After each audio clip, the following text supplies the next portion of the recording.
Nvidia now denying reports that it received a subpoena from the Department of Justice as part of an antitrust probe. On Wednesday, Nvidia updated an earlier statement made to Yahoo Finance saying, quote, "We've inquired with the U.S. Department of Justice and have not been subpoenaed. Nonetheless, we're happy to answer any questions regulators may have about our business."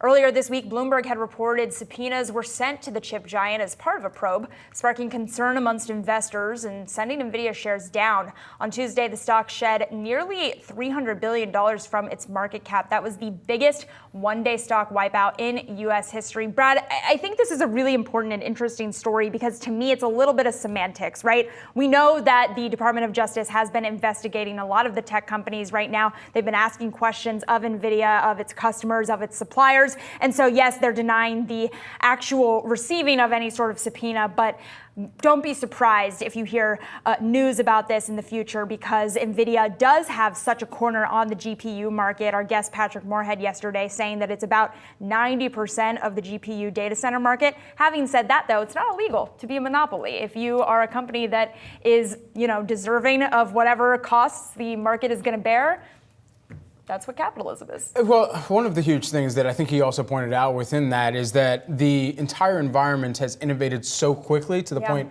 where regulators have had to catch up. And when you have a situation like that, then you kind of go back to, and we had brought this up in the conversation with Patrick as well, a Microsoft back in the late 90s where they were thinking about, okay, how do we make sure that we entrench ourselves, or as Warren Buffett would call it, make sure that we have a moat around this business that is new, that's thriving, that has demand, and that's been able to see billions of dollars flock towards it, as Nvidia has. And so that moat that they've created now has a larger looming question mark over, okay, even if they are trying to block out other competition, how do you make sure that that blockage out of other competition doesn't remove other potential suitors for business opportunities from the entire marketplace, which would then solidify Nvidia as a monopolistic entity there.